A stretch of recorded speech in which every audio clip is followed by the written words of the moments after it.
Sa una sa wala pa ko mag-abroad unsa kahay piling aning magpakargo ta sa Pilipinas no kanang manarbaho ta og layo kay makakita ko sa uban nga kanang magpakargo didto sa amo ang mga silingan nga nang abroad nindot man paminawon og nindot tan-awon nga naay package sa ilaha nga moabot karon natistingan na gid nako og unsa di ay piling aning magpakargo ta sa Pilipinas didto sa atong pamilya makaingon ko nga nindot paminawon pero kapoy gasto dili gyud dalim labi na sa pagrap malipong-lipong pa ka unya sa imuhang isulod sa karton gasto kaayo unya sa pagpadala mo gasto pagid ka kay magbayad ka dili man da ilalim abi nako og hayahay pero purya lang sa mga maayo og trabaho diri sa abroad kanang mga dagko og sweldo murag easy ra gid kay na sa ilaha nga mamalit og mga ingana nga isulod sa karton.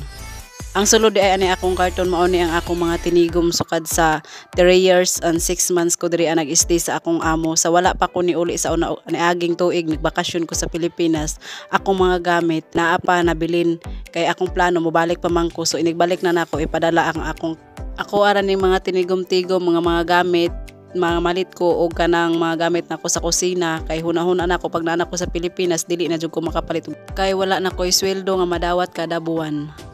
Makaluya mangitag kwarta isulod, makaluya pagid magrap, makaluya pagid magpagawas sa balay, hadus ba? Nahuman na.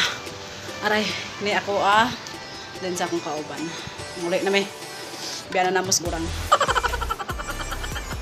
Biya ako makalipong. Layo-layo gid ang among gihakutan namo anang among karton nga mapagawas lang siya gikan sa kwarto paingon dira og paingon dito sa gawas kay kung pwede pa lang namo pasudlon ang mga tao diha nga magkuha anang karton amo nang pasudlon pero bawal man kay among amo nga babae ug among amo nga lalaki not allowed ang ibang tao diha ang makasulod sa ilahang balay. Naglisod gyud mi ana sa akong kauban nireklamo gyud akong kauban kay grabe yung bugata kaayo nang ako ang karton. May gani ning akong kauban kay medyo kusgan gyud ni kaysa ako amang good ang akong bation is ang akong opera mo na akong gilikayan nga magalasag bukat pero no choice kay kailangan man gyud nga ipagawas na akay ang mga tawo mo anha na anang udto nya alas 9 na alas 11 sila nangani sa balay sa among amo kay nag-pick up ang karton.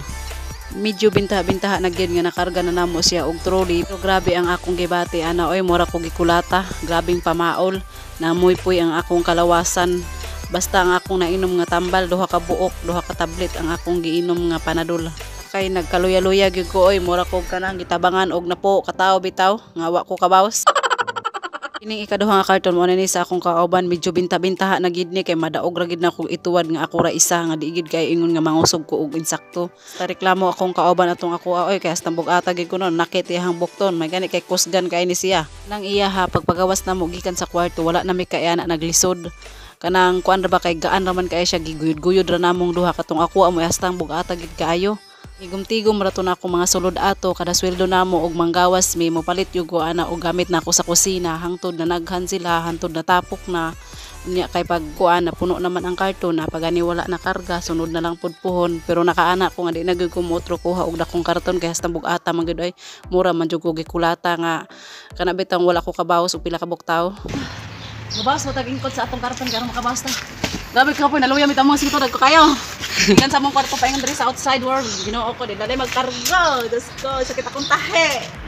Abang mga langit. Wa pa ko sa mo. Tapos nya ning abot sila mga hapit na alas 12 hastang inita kayo sa gawas. Legend kay ni sila maayo kay ni sila mo care sa atong mga karton o gamit.